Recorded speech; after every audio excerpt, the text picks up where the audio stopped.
ఇంకో సమస్య వచ్చింది. ఇప్పుడు ఇద్దరూ కొంత శాంతించారు. తమ్ముడిని ఇన్ని మాటలు అనడం తప్పేని ధర్మరాజు బాధపడుతున్నాడు, అన్నగారిని ఇన్ని మాటలు అనడం చంపేస్తానడం తప్పేని అర్జునుడు బాధపడుతున్నాడు. కానీ ఇంకో సమస్య వచ్చింది. సమస్యలోంచి పుట్టే సమస్య కందలోంచి పిలక పుట్టినట్టుగా పుడుతుంది ఒకటి. దాన్ని ఎలా పరిష్కరిస్తాడు? వెంటనే అర్జునుడికి బాధ కలిగింది. నిజమే కృష్ణ, మా అన్నయ్య చాలా మంచివాడు, ఆ విషయంలో అనేశాన్ని చంపేస్తా అని మళ్ళీ ఏమంటాడంటే ఇదో తిక్క, అన్నమాట తప్పకూడదు కదా, చంపాలి కదా అన్నాడు. అన్న మాటే తప్పు కదా, మాటే తప్పు కదా, మళ్ళీ అది తప్పు అంటే అలాగే జీవితం ఒక్కోసారి అలాగే ఉంటుందండి. ఈయన అన్న మాటే తప్పు, అసలు అన్నగారిని చంపుతానన్నావు అది తప్పు. ఇప్పుడు దానికి కట్టుబడతారట, ఏదో పంచభూతాలు పట్టుకునేవాళ్ళే. నేను అనేశాను కదా మాట చిన్నతనంలోనే, ఆ మాట ఇప్పుడు నెరవేరకపోతే అసత్య దోషం వస్తుంది కదా, ఇటు అన్నగారిని చంపడం విషయంలోనా? అది ఎంత పెద్ద విషయమా? ఈ తిక్క వేరే. అందుకని అది అలాగా. ఇప్పుడు సరే నేను ఆయన అనడం తప్పే, కానీ అనేసిన మాట నెరవేర్చకపోతే అంత అర్జునుడు గాంధీవో ఇంకోళ్ళకి ఇస్తే చంపవుతానని అన్నాడు, చంపలేదు కదా అని రేపు పేపర్లో వేస్తారు కదా. అప్పుడు కృష్ణుడు చాలా చక్కగా పరిష్కారం చేశారండి. పరమాత్మే. భగవంతుని పాత్ర ఎప్పుడు ఆ పుత్రకామేష్టిలో వచ్చిన అక్షయ పాత్ర లాంటిదమ్మా, అందులో తేడా ఉండదు. ఆయన ఏం చెప్పాడో తెలుసా? లోకంలో చాలామంది గమనించరయ్యా అర్జున, నీకు ఇప్పుడు ఏమి దోషం వచ్చింది? ఆయన్ని చంపుతా లేకపోతే నువ్వు చస్తానంటావు, అంతేనా? చావడం అంటే ఆత్మహత్యేనా? ఆత్మస్థుతి ఏ మనిషి అయినా ఎక్కువగా చేసుకుంటే ఆత్మహత్య చేసుకున్నట్టే లెక్క. అందుకని నిన్ను బాగా పొగుడుకో అని చెప్పాడు ఆయన. ఇది విచిత్రమైన పరిష్కారం. ఇది ఆత్మస్థుతి ఎక్కువగా చేస్తే ఆత్మహత్యతో సమానం. మన గురించి ఏదో 4 మాటలు మనం ఇలా చేశామని చెప్పుకోవడం కాదు. ఇక నా అంతటి వాళ్ళు లేడు అని మనం మాట్లాడామంటే అది మనం చంపుకున్నట్టే. అప్పుడే విమర్శలు ఎక్కువ వస్తాయి. నేను ఈ పని చేశాను అంటే ఎవడు ఏమనడు, నేను ఒక్కడనే చేశాను ఈ పని, చేసావులే మాకు తెలుసు అంటాడు. ఇక్కడ ఆత్మస్థుతి ఆత్మహత్యతో సమానమయ్యా, అందుకని నిన్ను నువ్వు పొగుడుకో అన్నాడు. మరి ఆయన్ని నిందించాను కదా అనవసరంగా, అంచేత పరనింద కూడా జరిగింది కదా. అది ఆయన చంపుతానని చెప్పాను కదా, చంపలేకపోతున్నాడు కదా, దానికి పరిష్కారం ఏమిటంటే పరనింద పరహత్యతో సమానమయ్యా, అది కూడా చేసేయాలి. మీ అన్నగారిని చంపుతానన్నాను, చంపక్కల, నిందిస్తే చంపినట్టే.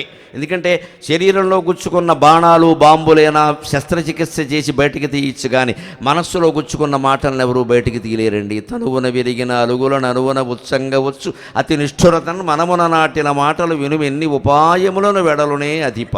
మాటలు శాశ్వతంగా మిగిలిపోతాయి. అలాగా జరగబోయేటువంటి శాంతి పరిష్కారాన్ని మాటలే చెడగొడతాయి. ఇంత మాట్లాడాక ఇంకా సందేవుడు అవతల బొమ్మని చెప్తాడు ఎవడైనా. ఆయుధ ప్రయోగమైనా పర్వాలేదు, పొరపాటుని ఎవరి మీద వేయబోయే కత్తి నీ మీద విసిరానంటే క్షమిస్తాం, మాటలలా క్షమిస్తామండి హృదయాన్ని తాకిన తర్వాత.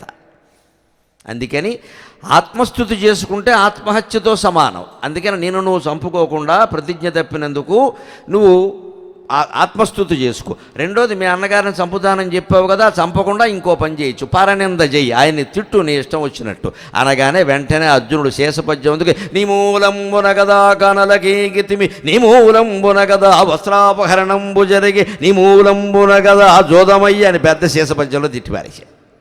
అప్పటికి ధర్మరాజు ఇలా నోరు మూసుకుని కూర్చున్నాడు. ఈయన కృష్ణుడి దగ్గరికి వెళ్ళి మాట్లాడకో కూర్చో, మళ్ళీ పద్యాల పాడకి ఇక్కడ కూర్చో, అంతే, మాట్లాడకపోడు కాసేపు, లేకపోతే చంపేస్తాడు అని ఆయన నిందించాక. ఇప్పుడు అయింది కదా, ఆయన నిందించావు కదా, ఆయన చంపినట్టు అయింది కదా, ఇప్పుడు నిన్ను నువ్వు బాగా పొగుడుకో అన్నాడు. అక్కడి నుంచి కాంతారవాసంబు కథనగాదే పాలనేత్రుని గెలిచి పాశుపతముగొంట కాంతారవాసంబు కథనగాదే. నివాత కవచ కాలకేయాదులను జయించింది నేనే కదా, శివుణ్ణి సైతం యుద్ధంలో మెప్పించి పాశుపతాస్త్రం పొందింది నేనే కదా, ద్రౌపదిని అసలు నేనే కదా స్వయంవరంలో జయించింది, మీరందరూ చేసుకున్నారు. కానీ ఇక్కడ ఆ మాట కూడా వచ్చేసింది, రాకూడని మాట ఆ విషయంలో వస్తుంది కదా. ద్రౌపది అసలు నా భార్య అయ్యా, నేను ఆవిడ చేసుకున్నది నన్ను, ఏదో శాస్త్రాలు చెప్పారు అందరూ చేసుకున్నారు, ఇక్కడ నాకే కదా భార్య కావలసింది ఆవిడ, నేను లేకపోతే మీరెవరు అని తనని తాను పొగుడుకున్నాడు. ఆ తనని తాను పొగుడుకోవడం ద్వారా ఆత్మహత్య చేసుకున్నట్టు అయింది. ధర్మరాజును తిట్టడం ద్వారా ధర్మరాజును హత్య చేసినట్టయింది. ఆ రకంగా అర్జునునికి ఈ 2 దోషాలు పరిహారం అయ్యేలా చేసి వెంటనే అర్జునుడిని ఏమన్నాడంటే, మీ అన్నగారి కాళ్ళకి దండం పెట్టు, రేపు రమా సత్యనారాయణ స్వామి కళ్యాణం, దండం పెడితే పుణ్యం పెట్టే అన్నాడు. వెంటనే వచ్చి కాళ్ళ మీద పెడిపోయాడు. అన్నయ్య శేషపద్యం కాబట్టి కొంచెం ఎక్కువ తిట్టాను ఏమనుకోక అన్నాడు. చిన్న పద్యం వేరు, శేషపద్యం వేరు కదా. అందుకే ధర్మరాజు కూడా, తమ్ముడు తిట్టావంటే తిట్టవా, మరి నేను నిన్న మాటలు మామూలు మాటలా, అందుకని ఏం పర్వాలేదయ్యా, నన్ను నువ్వు అయ్యయ్యో అన్నయ్య అంత మాట అంటావా? మానవ హృదయాలను గమనించండి, భారతం ప్రత్యక్ష సాక్షి. అంతలో పొంగిపోతాం, అంతలో కృంగిపోతాం. పాల పొంగుకి మనకి ఏమైనా తేడా ఉందా? దీని నుంచి దాటి పైకి వెళ్ళి భాగవతం చదివి స్థితప్రజ్ఞత సాధించాలి. భారతంతో ఆగిపోతే ఇలాగే ఉంటాం. దీన్ని పాఠంగా తీసుకుని మనం ఎక్కడ ఉన్నామో తెలుసుకుని భాగవతం చదవడం ద్వారా స్థితప్రజ్ఞత సాధించాలి.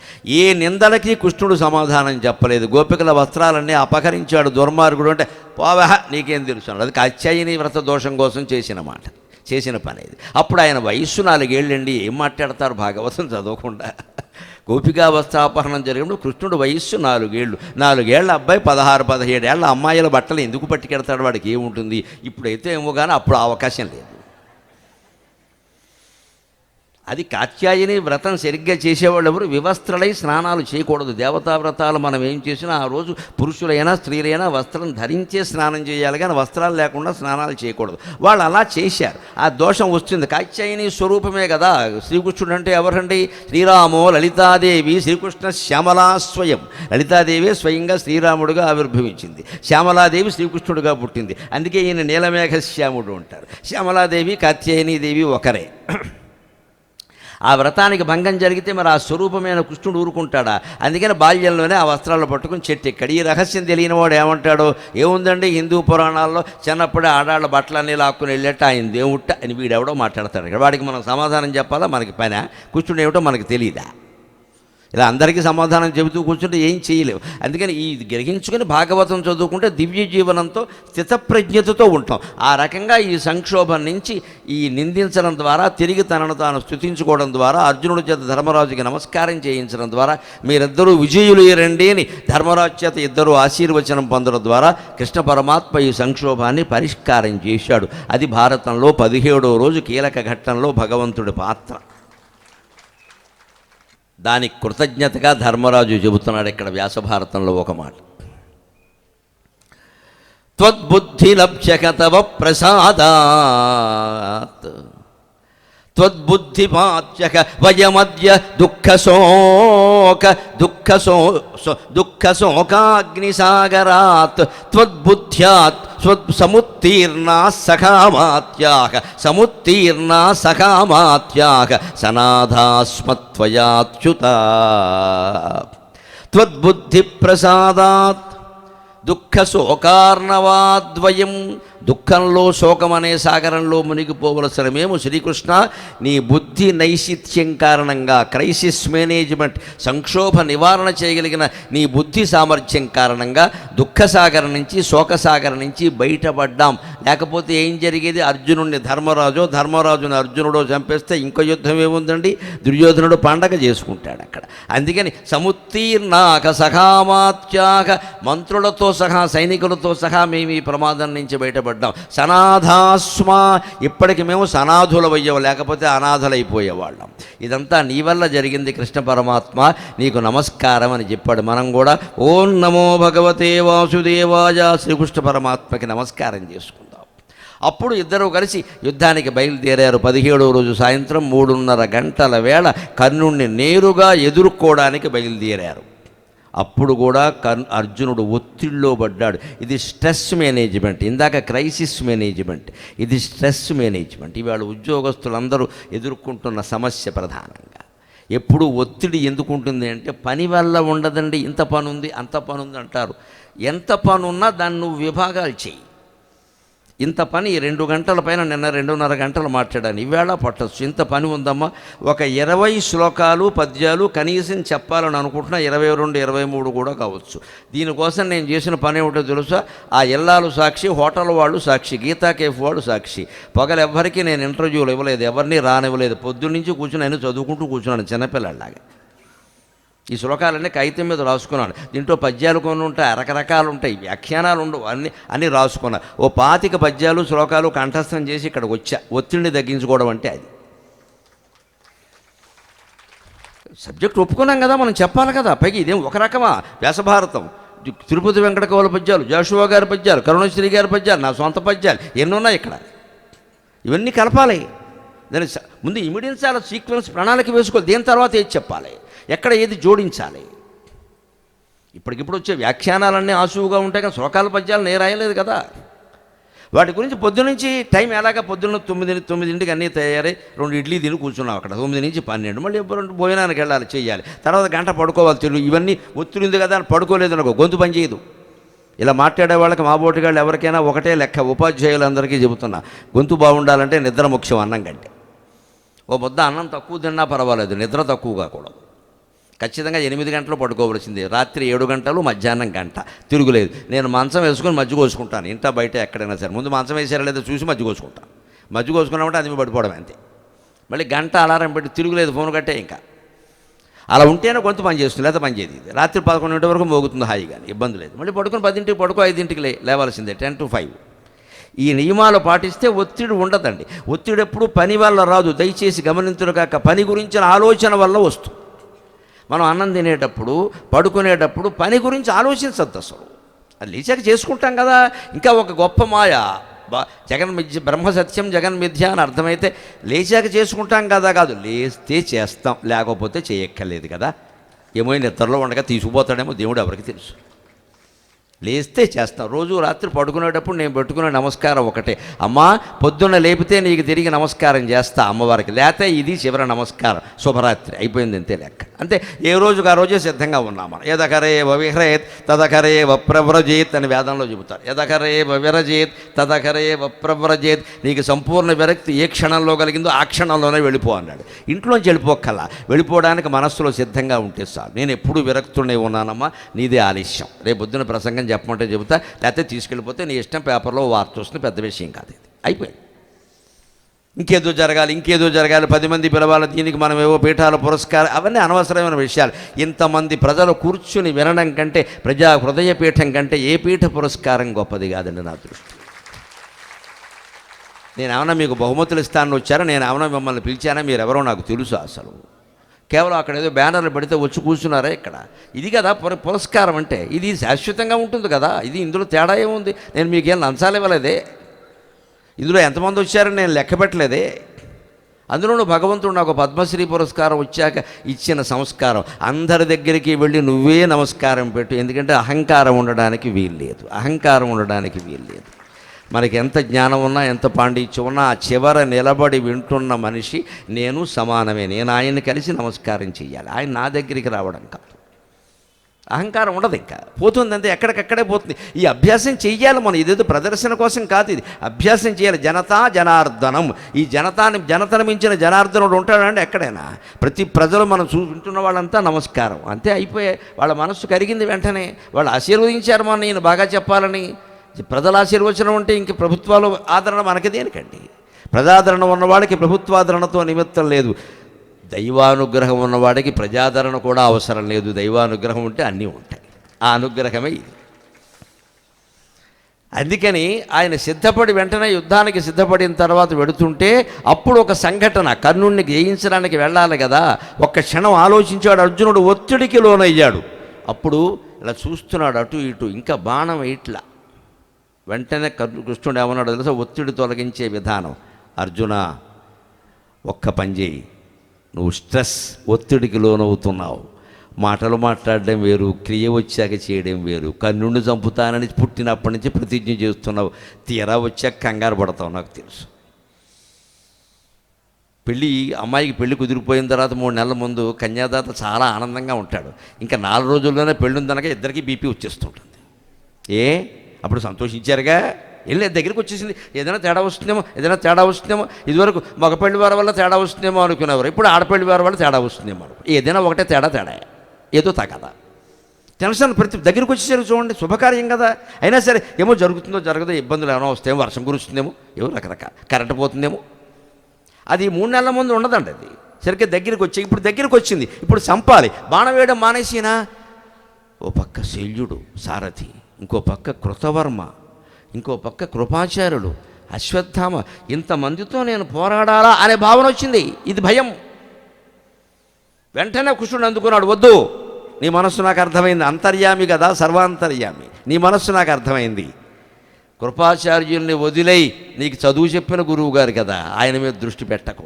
ఈ ఒక్క రోజుకి నీ టార్గెట్ కర్ణుడు మాత్రమే. ఇది ఒత్తిడి నుంచి తప్పించే విధానం.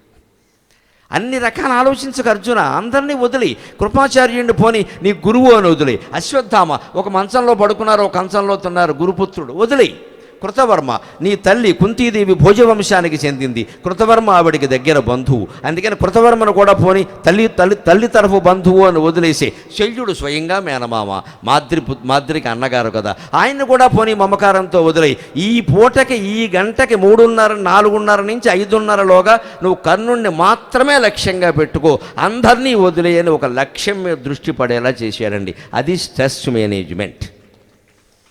పని ఒత్తిడి ఎంతైనా ఉండని 100 కాగితాలు మనం తయారు చేయవలసి రావచ్చు, ఒక పెద్ద ప్రాజెక్టు మనకి సాఫ్ట్వేర్లో ఉండొచ్చు, ఒకదాని తర్వాత ఒకటే చేస్తాం కదా, మొత్తం కలిపి ల్యాప్టాప్ పాడు చేసుకోం కదా, దాన్ని నెత్తి మీద పెట్టుకుని కొట్టుకుంటావా? అవుతుందా? ఒకదాని తర్వాత ఒకటే చేస్తాను. నరసింహారావు అనే పేరు చేయాలి, NA RA అన్నీ కొట్టాలి కదా. నువ్వు తొందరపడి కొట్టేవనుకో కొన్ని అక్షరాలు ఎగిరిపోతాయి. ఆ తొందర దేనికి? ఏ క్షణం పని చేస్తున్నామో ఆ క్షణం మీదే దృష్టి పెడితే తప్పు లేకుండా పని జరుగుతుంది. అప్పుడు దృష్టి ఎలా ఉండాలి అంటే, ఈ పని అయితే ఇంకోటి చేస్తా, లేకపోతే లేదు, ముందు ఇది చేద్దాం అంతే, ముందు కర్ణుని చంపు, మిగిలిన తర్వాత చూద్దాం అని లక్ష్యం నిర్దేశించేశాడు ఆయన. అంతేకాదు ఇక్కడ చెప్పాలి నేను ప్రత్యేకంగా, వ్యాసుడు కృష్ణుడు అర్జునుడు చిన్నప్పటి నుంచి సాధించిన ఘనకార్యాలన్నీ 200 శ్లోకాల్లో చెబుతాడమ్మా. సుదీర్ఘోపన్యాసం ఇస్తాడు 200 శ్లోకాల్లో. ఎందుకంటే డీలా పడినప్పుడు ఎప్పుడు పిల్లలకు కానీ ఎవరికైనా మనం వాళ్ళు సాధించిన ఘనకార్యాలు కొన్ని చెప్పాలి. చిన్నప్పుడు మీ పెద్దనాన్నగారు ఉన్న రోజుల్లో ఆయన వచ్చి నిన్ను ఆశీర్వదించారు, నువ్వు కలెక్టర్ అవుతావని, ఆయన మాట ఎప్పుడు తప్పదమ్మా, తప్పకుండా అవుతావు అంటే వీడు కాస్త ఒత్తిడి తగ్గించుకుంటాడు. నీ మొహానికి నువ్వేమవుతావు, శనివారం దుర్ముహూర్తం నాడు పుట్టావు అని అప్పుడే చెప్పావనుకో, వాడు ఏమవడు. ఇంకా ఈ శుభవార్త అప్పుడు చెప్పాలా పనిగట్టుకొని. అందుకే ఇప్పుడు సుదీర్ఘోపన్యాసం ఇచ్చాడు. అర్జునుడు, ద్రౌపది స్వయంవరంలో ఎంత గెలిచావు, నివాత కవచకాలకి ఎవరు గెలిచారు, ఈశ్వరుని ఎవరు గెలిచారు, ఎన్ని యుద్ధాల్లో సాధించావు, అసలు పేడివాడైనా కూడా ఎంత బాగా నాట్యం నేర్పావయ్యా ఉత్తరకి, అక్కడ ఎంత సంస్కారవంతుడివి ప్రవర్తించావు, ఉత్తరం నీకిచ్చి పెళ్లి చేస్తాను అంటే, లేదండి చిన్నపిల్ల నా శిష్యురాలు కుమార్తెతో సమానం, నా కొడుక్కిమ్మని చెప్పేవే, ఎంత ఉదార హృదయం నీది అర్జునా అని అర్జునుడిని కీర్తించి ఉత్సాహపరిచాడమ్మా. అది భగవంతుడి పాత్ర, అది భగవంతుడి పాత్ర, సామాన్యమైన పాత్ర కాదది. మనం వంటుండే పాత్రలు 1,00,000 పాత్రలు కలిపినా ఆయన నిర్వహించిన పాత్రకి సరిపోదు. ఎక్కడికెక్కడ కాపాడుకున్నాడు, భక్తుడిని కాపాడాలి. నమే భక్త ప్రణశ్యతి ఆయన ప్రతిజ్ఞ ఒకటే 9వ అధ్యాయంలో చేసింది రాజవిద్య రాజకీయ యోగంలో. నా భక్తుడు నశించడానికి వీల్లేదు, వాడిని నేను 100 రకాల కాపాడుకుంటా అని చెప్పాడు ఖచ్చితంగా. అప్పటికీ ఇంతమందిని గెలవాలా అని అనుమానపడుతుంటే ఒక్క మాట చెప్పాడు, ఇవేమి అనుమానించ కర్ణుణ్ణి గెలవగలిగినాని 1000 మంది భీష్ములు, తిరుపతి వెంకట కవుల పద్యం ఇది, 1000 మంది భీష్ములు, 10,000 మంది ద్రోణులు, 100,000 మంది కర్ణులు కలిసి వచ్చినను మా పార్థు చేతిలో చచ్చువారే. 1000 మంది భీష్ములు, 10,000 మంది ద్రోణులు, 100,000 మంది కర్ణులు కలిసి వచ్చినను మా పార్థు చేతిలో చచ్చువారే. కృష్ణుడన ఎవ్వడో సొంత ఎరిగి కొనము అర్జున, కృష్ణుడన ఎవ్వడో సొంత ఎరిగి కొనము అని అర్జునుడికి ధైర్యాన్ని చెప్పాడమ్మా కృష్ణ పరమాత్మ, ధైర్యాన్ని చెప్పాడు కృష్ణ పరమాత్మ. వసుదేవసుతం దేవం కంసచాణూరమర్దనం దేవకీ పరమానందం కృష్ణం వందే జగద్గురుం, శ్రీకృష్ణం వందే జగద్గురుం. 1000 మంది భీష్ములు, 10,000 మంది ద్రోణులు, 100,000 మంది కర్ణులు వచ్చినా సరే నీ చేతిలో చచ్చిపోతారు. ఇప్పటికే భీష్ముడు వెళ్ళిపోయాడు, ద్రోణుడు చనిపోయాడు. కర్ణుడి గురించి ఎందుకంత బాధపడతావు, వాడు చావు ఖాయమైంది. 11వ అధ్యాయం భగవద్గీతలో చెప్పిన శ్లోకం గుర్తు చేసుకో, తస్మాత్వం ఉత్తిష్ట యశో లభస్వ జిత్వా శత్రువున్ భుంక్ష్వ రాజ్యం సమృద్ధం మయైవైతే నిఖత పూర్వమేవ నిమిత్తమాత్రం భవ సవ్యసాచిన్. వీళ్ళందరూ వారి కర్మఫలాల ప్రకారం చనిపోయారు ఇదివరకే.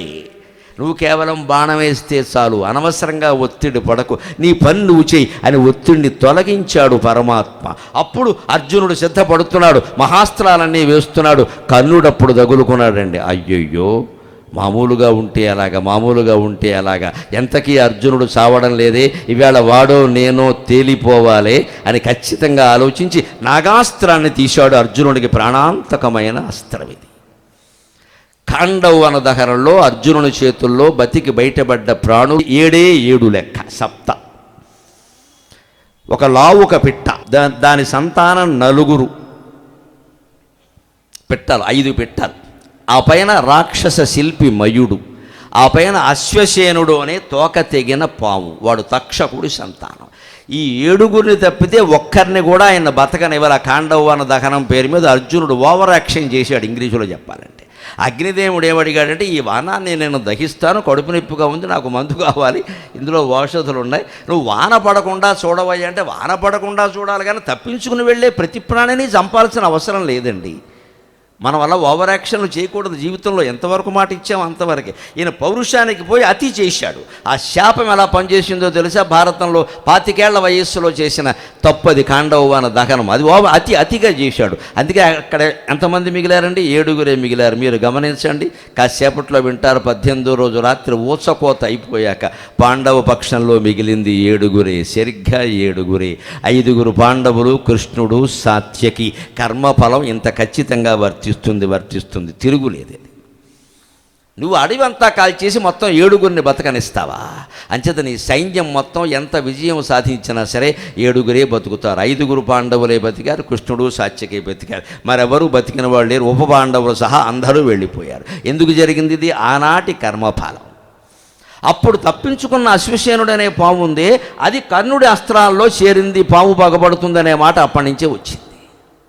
కర్ణుడు దాన్ని అశ్వసేనుడు అందులో చేరాడనే విషయం ఆయనకి తెలియదండి. వ్యాసభారతం ప్రకారం లెక్క అది నాగాస్త్రం అనే తెలుసు. మామూలు పాము, ఒక కరడు గట్టిన త్రాసు పాము అనుకున్నాడు, కానీ పగబట్టిన ఒక సర్పం అందులో చేరింది అని అతనికి తెలియదు. అతను ఆ బాణాన్ని అక్కడ పెట్టి రోజు అర్చన చేస్తాడు మంత్రపూర్వకంగా. నాగమంత్రం ఒకటి ఉంటుంది, ఆ మంత్రాన్ని రోజుకో 10,000 సార్లు అతను జపం చేస్తాడు. అప్పుడే అది ఫలిస్తుంది. ఇప్పుడు యుద్ధరంగంలో ఒక్కసారి జపాలు చేస్తే కుదరదు, అవతల వాడు వేసి పారేస్తాడు, కపాలం అయిపోతాడు. జపం ఎప్పుడు చేయాలి? మంత్ర జపం చేయాలంటే ఇంటి దగ్గర 1,00,000 సార్లు, 1,000 సార్లు, 1,00,000 సార్లు జపం చేయాలి.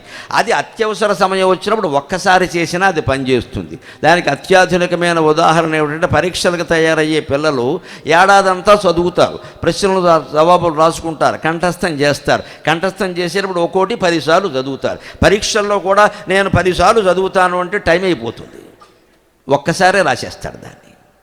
అంతే కదా. 3ంటికి జవాబులేమో అని ఉందిట. ఒకడు పరీక్ష రాయట్లేదు, ఏమిట్రా అబ్బాయి రాయట్లేదంటే 2:30 అయింది, 3 అయ్యాక రాద్దామని చూస్తున్నాను అన్నట్టు. వీడి తెలివితేటలు అలా ఉన్నాయి. వీడి పాస్ అయిన దండగే. 3ంటికి జవాబులేమో అంటే టైం 3 అని లెక్క. వాడి బుర్ర అలా ఉంది. ఇంగ్లీష్ మీడియం చదివితే అలాగే ఉంటాయి, తెలుగు మీడియం అయితే బాగుంటుంది. 3ంటికి జవాబులు అంటే అదే లెక్క. అంచేత 3 అవ్వలేదని చూస్తాను. ఆయన నీకు 3 అయ్యే వరకు మాకు 6 అవుతుంది, ఎక్కడ రాజరా అథవా, దాని అర్థం అది కాదు అన్నట్టు. ఓహో ఇదంటే మాకు చెప్పాలి. మా ట్యూషన్ మాస్టర్ చెప్పలేదు, మళ్ళీ వాడి మీద లెక్క. ఈ మాత్రం కామన్ సెన్స్ లేని వాడు పరీక్షలు రాయడం ఏంటండి? అలాగా వీరుడు ఎప్పుడు మంత్రజపాన్ని ఇంటి దగ్గర 1,00,000 కోట్లు అభ్యాసం చేస్తారు. అత్యవసరం వచ్చినప్పుడు ఇలా దాని ధనుస్సు మీద ఆ మంత్రాలతో అస్త్రాన్ని పెడతారు. మంత్రించిన దాన్ని అస్త్రం అంటారు, మామూలు దాన్ని బాణం అంటారు. లెక్క అస్త్రం అన్నారు అంటే వాయవ్యాస్త్రం, గారుడాస్త్రం, వారుణాస్త్రం, పాశుపతాస్త్రం, వైష్ణవాస్త్రం, నారాయణాస్త్రం, అస్త్రం అనే పేరు ఉంటుంది. అస్త్రం అంటే విసిరేది, మంత్రపూర్వకమైంది. బాణం కూడా విసిరేదే, కానీ దానికి మంత్రం ఉండదు, అది కేవలం ఒక పొల్ల అంతే. అది తగిలితే తగులుతుంది, లేకపోతే పడుతుంది. మంత్రం అలా కాదు. మంత్రం అన్నది ఖచ్చితంగా లక్ష్యాన్ని ఛేదించి తీరుతుంది. మంత్రానికి తిరుగులేదు అక్కడ. ఆ నాగమంత్రాన్ని ఉపాసన పొంది ఆ నాగదేవతను ఉపాసన చేసి నాగాస్త్రాన్ని ప్రయోగించబోతున్నాడు. సరిగ్గా ఎవడున్నాడంటే అక్కడ శల్యుడు ఉన్నాడు. అది ప్రయోగిస్తే వీడిందుకు ఇక్కడ శల్యసారథ్యం అనే మాట ఉంది కదా, అక్కడ ఒక మాట అంటాడు. జాషువా గారి మాటల్లో చెప్పుకుందాం అన్నమాట. ఈయన వెంటనే పాపం నాగమంత్రం చదివి ఇలా తీసి దాన్ని ప్రయోగించబోతున్నాడు. సరిగ్గా అర్జునుడి కంఠం ఎదురుగా ఉందే లేదా అని గురు చూసి కొట్టబోతుంటే శల్యుడు కింద కాలి దగ్గర ఒకసారి గోకాడు. గోకి ఏం చేస్తున్నావు? నాగమంత్రమా, పావా, అర్జునుడు చంపేద్దామనే? సరిగ్గా చూడు, ఎందుకైనా మంచిది అంటే దృష్టి చెదిరిపోతుంది.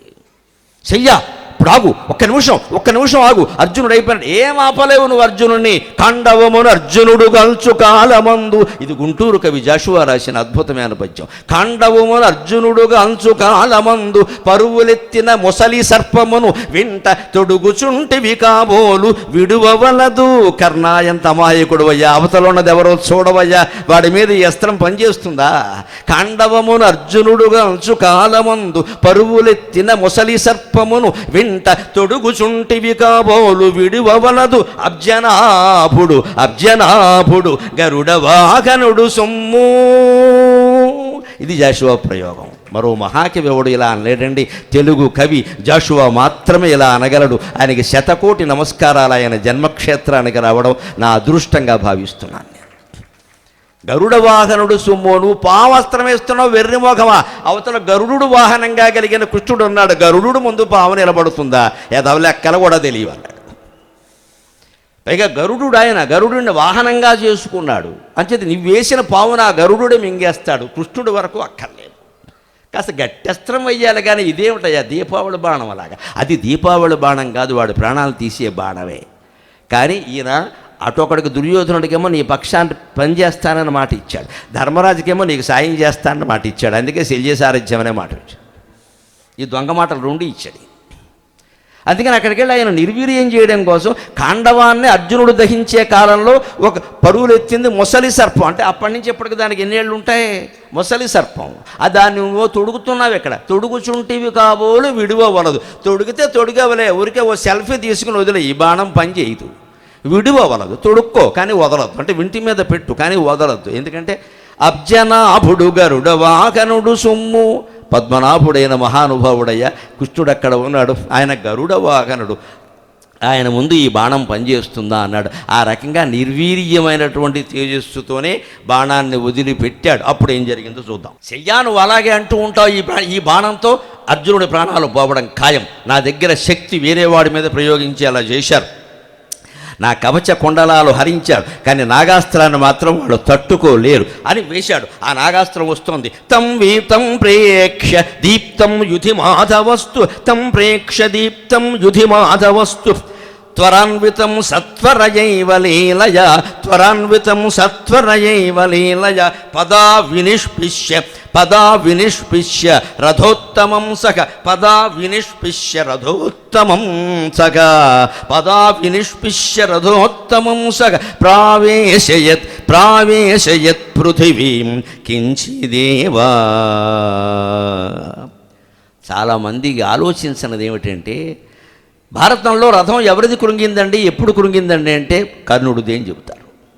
కాదండి, కర్ణుడు రథం కృంగడానికి గంట ముందు అర్జునుడు రథం కృంగింది. ఇదే నేను ఇందాక చెప్పా. రెండు పరిణామాలు జరిగాయి. ఇద్దరు వీరుల విషయంలో ఒకే పరిణామం జరిగింది. ఒకరికి వరమైంది, ఒకరికి శాపమైంది.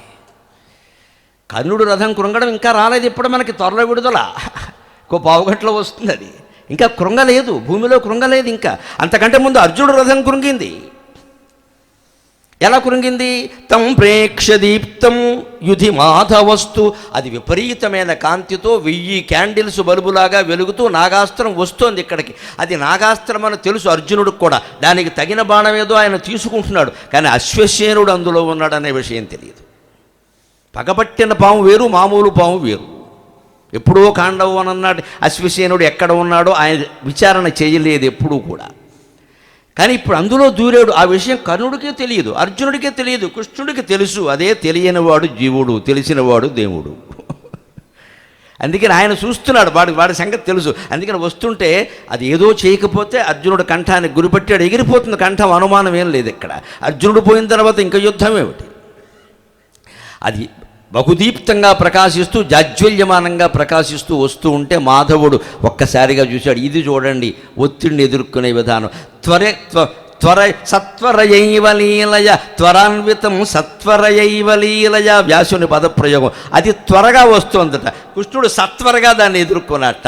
తొందరగా చేయాల్సిన పనికి నువ్వు తొందరగా సిద్ధపడాలి. ఇంకాస్త తొందరగా, ఇంకాస్త తొందరగా. 10 నిమిషాల్లో బయలుదేరాలి అంటే మనం ఏమనుకోవాలి తెలుసా? 5 నిమిషాల్లోనే బయలుదేరాలి అనుకోవాలి ప్రయాణం చేయాలంటే.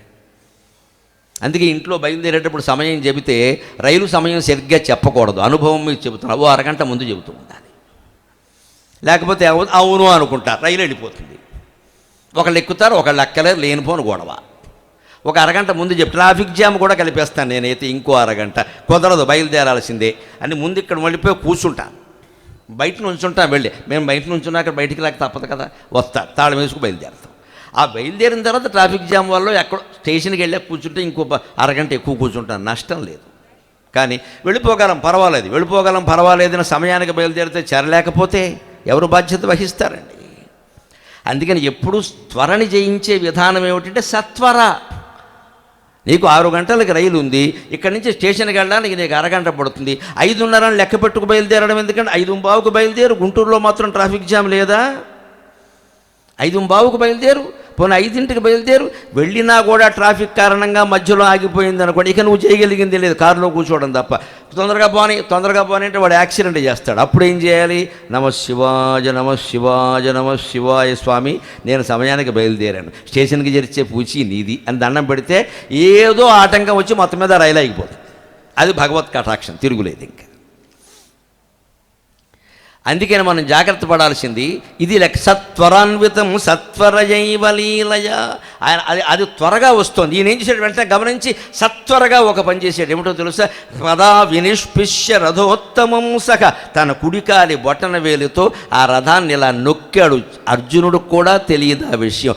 ఆ రథం 4 అంగుళాలు భూమిలోకి దిగింది. సరిగ్గా కర్ణుడి రథం కూడా 4 అంగుళాలే దిగింది కిందికి. తర్వాత అంతకంటే ముందు అదే 4 అంగుళాలు కృష్ణుడి స్పర్శ కారణంగా, బొటన వేలుతో నొక్కడం కారణంగా పద వినిష్పిష్య రథోత్తమం సఖ, అంత ఉత్తమమైన అగ్నిదేవుడిచ్చిన ప్రధానమైన రథం కూడా భూమిలోకి 4 అంగుళాలు కృంగింది. అది ఎంత విచిత్రంగా ఉందో. రథోత్తమం సఖ ప్రావేశయత్ పృథివీం కించిదేవ, భూమిలోకి కొంచెం దిగింది. వెంటనే అవి అర్జునుడు గుర్రాలు పరమాత్మ సారథ్యంలో ఉన్న అవి గ్రహించుకున్నాయి. ఏదో చేసాడు ఈయన, మనం సహకరించకపోతే కష్టం అని వెంటనే గుర్రాలు కూడా మోకాళ్ళు వంచేసాయి, పాదాభివందనం చేసే భక్తుడిలాగా.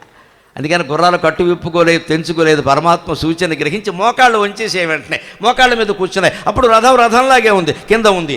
ఆయన వేసినటువంటి బాణం ఏమైంది? కంఠానికి తగలాల్సిన బాణం 4 అంగుళాలు పైన కిరీటానికి తగిలింది. కిరీటం కింద పడిపోయింది. అర్జునుడికి పాపం బాధ అయిపోయింది. బావా కిరీటం పోయింది అన్నాడు. వెర్రి ముఖమా, కిరీటం పోతే డ్రామా కంపెనీ వాడిని అడిగితే ఇత్తడి కిరీటం ఇస్తాడు, పెట్టుకో, తలకాయ మిగిలింది, సంతోషించు. మన ఆలోచనలు, జీవుడు ఆలోచనలు ఎలాగే ఉంటాయి, దేవుడు ఆలోచనలు అలాగే ఉంటాయి.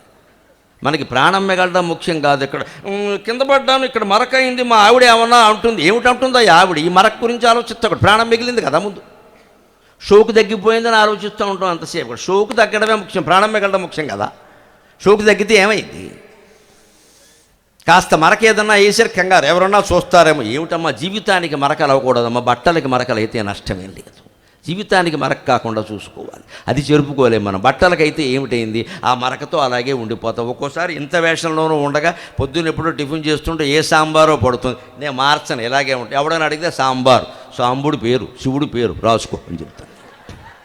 ఏమిటైంది దాని గురించి? ఇప్పుడు వెళ్ళి ఇంట్లోకి వెళ్ళి ఇంకో లాల్చీ తొడిగేసి ఇది మానేస్తే ఇంకో అరగంట పడుతుంది. అక్కడ కార్యక్రమానికి వస్తానని మాట ఇచ్చాం. సమయం చాలా ముఖ్యం. నా మీద యావత్ ఆంధ్రులకు ఉన్న నమ్మకం ఏమిటంటే, గురువుగారు సమయం చెబితే సమయానికి వస్తారనే నమ్మకం ఉందమ్మా, ఖచ్చితంగా నాకు అది చాలు. అందుకని వెంటనే ఇలా తొక్కగానే అది కిందికి వెళ్ళింది. ఇక్కడ మీరు తేడా గమనించండి. అర్జునుడు రథం కృంగింది ఇక్కడ, తర్వాత కర్ణుడు రథం కృంగుతుంది. కానీ అర్జునుడి రథం కృంగడం అర్జునుడికి మేలు చేసింది, కర్ణుడి రథం కృంగడం కర్ణుడి ప్రాణాలు తీసేసింది. తేడా ఎక్కడుందండి? రథం కృంగడం సమానం, 4 అంగుళాలు సమానం. అర్జునుడు రథం కృంగితే అతనికి ప్రాణం కాపాడింది, కర్ణుడు రథం కృంగితే అతని ప్రాణం తీసేసింది. భగవత్ కటాక్షంలోనే తేడా, ఇంకేం తేడా లేదు ఇక్కడ. భగవంతుని దయ నువ్వు పొందగలిగితే నీ జీవితం అనే రథం కృంగినా అది నీకు మేలు చేస్తుంది. ఉద్యోగం పోవడం, కృంగడం అంటే ఏమిటి? ఉద్యోగం పోవడం. కంగారు పడిపోతాం మనం ఉద్యోగం పోగానే. ఒక 6 నెలలు ఆగి ఉద్యోగం ఎందుకు పోయిందో కాస్త చూసుకుని అందులో మన లోపం, మన దోషం కనుక లేకపోతే బాధపడక్కల, ఉంటే సరి చేసుకుంటాం. మరింత బాగా తయారై ఉద్యోగం సంపాదిస్తే ఇంతగా రెట్టింపు జీతంతో ఉద్యోగం వస్తుంది. అప్పుడేమనుకుంటాం తెలుసా? అది పోవడమే మంచిదైంది అనుకుంటాం. అదే రథం కృంగడం. 1,00,000 రూపాయలు జీతంతో ఉన్న ఉద్యోగం అయితే ఇప్పుడు 2 లక్షల ఉద్యోగం వచ్చింది. అది పోతే ఇది కానీ ఇది రాదు కదా, అది పోతే కానీ ఇది రాదు కదా. అంటే నాకు కృంగడం అనేది ఎందుకైంది? మంచిదే అవుతుంది. నాకు విశ్వవిద్యాలయంలో ఉద్యోగం వస్తుంది అని నేను ఇంటర్వ్యూకి వెళ్ళాక నాకు మిత్రులు నాకు ఉత్తరం రాశారు, welcome to this so and so university అని. నేను సంతోషించాను 94లో ఎప్పుడు. కానీ తర్వాత మొత్తం 250 ఉద్యోగాలు ఏదో రిజర్వేషన్లో తేడా కారణంగా రద్దు అయ్యాయని వచ్చింది. శ్రీమద్ రమారమణ గోవింద. పైగా నాకు అప్పటికి వయసు దాటిపోయింది, 35 ఏళ్ళు దాటిపోయి, ఇంకొచ్చే అవకాశం లేదు. నేను ఒకటే నిర్ణయించుకున్నా, నాకు అవధాన విద్య ఉంది, ప్రసంగం చేసే శక్తి ఉంది. ఇక నేను ఉద్యోగాల గురించి ప్రయత్నం చేయకుండా వీటి మీద నా దృష్టి పెడదాం అని తిరుపతి వెంకట కవుల పుస్తకాలు, కొప్పరపు కవుల పుస్తకాలు, అవధానానికి సంబంధించిన పుస్తకాలు అన్నీ చదివి అవధాన సామర్థ్యం పెంచుకున్నాను. 94లో మొట్టమొదటి కాకినాడలో శతావధానం చేశాను నేను. అక్కడి నుంచి వరుసగా నాకంటే ముందు చేసిన శతావధానాల వాళ్ళు నాకంటే 16 ఏళ్ళు 20 ఏళ్ళు సీనియర్లు అయినప్పటికీ 2 సంవత్సరాల్లో వారితో సమానమైన స్థాయిని పొందగలిగాను. 2 సంవత్సరాల్లో ఎలా సాధ్యమైంది? నాకు ఒక పట్టుదల వచ్చింది. ఉద్యోగం అంటే బోర్డు ఉద్యోగం, ఎంతసేపు ఉద్యోగాలు చుట్టూ తిరుగుతున్నాం. మన భగవంతుడు ఉద్యోగం కోసం పుట్టించలేదు, ప్రతిభ కోసం పుట్టించాడు. మనం అవధానంలో చూపిద్దాం, ప్రవచనంలో చూపిద్దాం, ప్రతిభ కావ్య రచనలో చూపిద్దాం అని సాగర ఘోష లాంటి కావ్యం రాయాలని సంకల్పించాం. 2 ఏళ్ళు చదివాము, 2 ఏళ్ళు రాశాం. అనేక అవధానం, 325 అష్టావధానాలు, 10 శతావధానాలు, 1116 మంది పృచ్ఛకులతో ఒక సహస్రావధానం అన్నీ చేయగలిగాం. ఇక్కడ గుంటూరు నుంచి కూడా బోళ్ళు మంది పండితులు వచ్చి 96లో పాల్గొన్నారు. అప్పుడు నేను అవధానిగా ప్రవచనకర్తగా స్థిరపడ్డాక ఉద్యోగం ఎప్పుడో 2008లోనే చేసే ఉద్యోగం కూడా మానేశాను. 50 ఏళ్ల వయస్సులోనే, 10 ఏళ్ల ముందే. ఎందుకంటే నాకు అవసరం లేదు. అదంతా కలిపితే వచ్చే ఆదాయం ఎంత, ఊరికి ఆయాసపడ్డాం. అటో కాలు ఇటో కాలు, ఈ ఒత్తిడి పనికిరాదు. ఓ పక్క ఉద్యోగం, ఓ పక్క అవధానాలు కుదరదు. ఏదో ఒకటి నమ్ముకోవాలి. మన ప్రతిభ మీద భగవంతుడి కటాక్షం మీద నమ్మకం ఉంది. ఆ రకంగా నాకు యూనివర్సిటీ ఉద్యోగం రాకపోవడం నాకు మేలు చేసింది, ఖచ్చితంగా కీడు చేయాల. భక్తి కారణం, భక్తి కారణం. భగవద్భక్తి ఉంటే నువ్వు కీడు అనుకున్నది మేలు అవుతుంది, లేకపోతే మేలు అనుకున్నది కీడు అవుతుంది. ఖచ్చితంగా అర్జునుడిని చంపొచ్చు అనుకుంటే కీడైంది. అక్కడ కర్ణుడి ప్రాణాల మీదకి వచ్చింది. ఇప్పుడు చూడండి పరిణామం ఎలా ఉందో. సరిగ్గా ఇది జరిగింది, ఏమైంది అన్నాడు. ఆ నాగాస్త్రం మళ్ళీ వచ్చిందండి దీని దుంపదగా. మళ్ళీ వెనక్కి వచ్చి కర్ణుడి చెవిలో దూరి, కర్ణ గురి సరిగ్గా చూడలా, ఈసారి మళ్ళీ వెయ్యి, వాడిని చంపుతాను అంటే నువ్వెవరో అన్నాడు. నేను అశ్వసేనుణ్ణి, నేను పగబట్టాను, నేను చంపుతాను, రెండోసారి వెయ్యి అంటే వేయచ్చు కదా. ఈయనకో చేతస్థం ఉంది. తిక్క శంకరయ్యలో ఈయన ఒకడు, 5 నిజానికి 6 కదా వీళ్ళు, పెద్దవాడు కదా అందరికి. ఈయనకో తిక్కం. ఈయన అన్నాడు, కర్ణుడు జీవితంలో ఏ బాణమో మళ్ళీ నేను వెయ్యను అన్నాడు. ఏమనాలి దీన్ని? ఇదే శనివారం దుర్ముహూర్తం అంటే. వాడు వచ్చి వెయ్యమంటున్నా సరే నేను వెయ్యను, నాకు నియమం, నేను చచ్చిపోయినా మంచిదే. ఒక బాణం రెండోసారి వేయడం అనేది కర్ణుడు జీవితంలో జరగలేదు. నాగరాజా నువ్వు వెళ్ళిపోవచ్చు అన్నాడు. అది వెళ్ళిపోయింది విజయవంతంగా. ఈయన ఓడిపోయాడు. ఇక్కడ ఇప్పుడు ఈ నియమాలు ఏమిటండి? ఈ చేతస్థాలు. పైగా ఆ నియమం ఎవరికైనా చెప్పావా? ప్రెస్ వాళ్ళు విన్నారా? నొక్కితే అయిపోయాయి, ఉపయోగించుకోలేదు. మళ్ళీ వెయ్యను అన్నాడు. అదే అర్జునుడు అనేక అస్త్రాలు మళ్ళీ వేశాడు, బాధపడలేదు, ఆయన నెగ్గాడు. ఇటువంటి పిచ్చి నియమాలు పెట్టుకోకూడదండి ఇక్కడ, అవన్నీ పనిచేయవు ఎక్కడ. ఇప్పుడు ఆయన పరిస్థితి చూడండి ఎలా ఉంటుందో. ఇప్పుడు అస్త్రాలు, అసలే నాగాస్త్రం దెబ్బతింది. వెంటనే ఏవో మంత్రపూర్వకమైన అస్త్రాలు తీస్తుంటే మంత్రం గుర్తు రావట్లేదు, బాణం వస్తుంది. కానీ పరశురాముడి శాపం. నువ్వు కులం పేరు తప్పు చెప్పి నా దగ్గర విద్య నేర్చుకున్నావు, నేను బ్రాహ్మణులకి తప్ప విద్య నేర్పను అని శపథం చేశాను. నువ్వు బ్రాహ్మణుడని చెప్పావు, కుదరదు, నాకు రుజువైంది. వజ్రాయుధం లాంటి పురుగు వచ్చి నీ తొడని దొల్చినప్పుడు రక్తం స్రవిస్తున్నా నువ్వు కదలలేదు అంటే నువ్వు వేరే కులం వాడివని నాకు అనుమానం వచ్చింది. అడిగితే అప్పుడు తేలింది. అందుకని ఆ కోపం మీద పరశురాముడు శపించాడు, నేను నేర్పిన అస్త్ర విద్య తాలూకు మంత్రాలు నీకు అత్యవసర సమయంలో ఉపయోగపడవు. దురదృష్టవంతుడైన కర్ణుడికి వరాలు కావలసినవన్నీ శాపాలయ్యాయి, అదృష్టవంతుడైనటువంటి అర్జునుడికి శాపాలైనవన్నీ వరాలయ్యాయి. భగవత్ కటాక్షంలో తేడా. ఊర్వశి శాపం ఇచ్చింది, నువ్వు పేడివాడు అవుతావు అంది. శాపమే కదా, అది వరమైంది. ఎందుకు? ఆయన చేసిన పాపం ఏమిటి? తల్లి వరస అవుతుంది ఆవిడ. ఇంద్రుడికి ప్రియురాలు కదా, ఇంద్రుడు నాకు తండ్రి కదమ్మా, నీతో నేనెలా కలుస్తా, మాకు దేవలోకంలో ఇవన్నీ ఉండవు అన్నాడు. మాకు గుంటూరులో ఉంటాయి, మమ్మల్ని ఏం చేయమంటావు అన్నాడు. నీ దేవలోకంలో లేను కదా, నేను మళ్ళీ గుంటూరు వెళ్ళాలి కదా. ఎవడో ఆక్షేపిస్తాడమ్మా ఎందుకు వచ్చింది ఇదంటే, అదన్నే కుదరదు, ఎవడ తిక్కవాడది, నేను మోహించాను, నేను వింటావా వినవా అని పేడి అవుతా ఉంది. పాపం అర్జునుడు ఇదేం కర్మరా బాబు, కాదంటే పేడవుతూ ఉంటారు, లేనిపోను గొడవ అంటే. వెంటనే ఇంద్రుడు వచ్చి నాకు నచ్చావయ్యా, కొడుకు అంటే నువ్వేనయ్యా. ఏమంది ఆవిడ? వరంలో శాపంలో ఎప్పుడు లాంగ్వేజ్ ఈజ్ ఇంపార్టెంట్. ఆవిడ ఏమంది? పేడి అవుతా ఉంది. ఎంతకాలం అవుతావో చెప్పలా, ఏ డేట్ నుంచి అవుతావో చెప్పలా, ఏ డేట్ వరకో చెప్పలా, ఇవన్నీ నేను నిర్ణయిస్తా అని. ఏడాది కాలమే అవుతావు, నువ్వు అనుకున్నప్పుడే అవుతావు, ఏడాది కాగానే విముక్తుడు అవుతావు అన్నాడు. అజ్ఞాతవాసంలో ఈ శాపం వరమైందా లేదా గమనించండి. మనం సత్ప్రవర్తనతో ఉంటే సరిపోదు, భగవద్భక్తి కూడా ఉండాలి. ఉంటే శాపాలు వరాలు అవుతాయి. ఎంత ప్రవర్తన మంచిదైనా భక్తి లేకపోతే వరాలు శాపాలు అవుతాయి.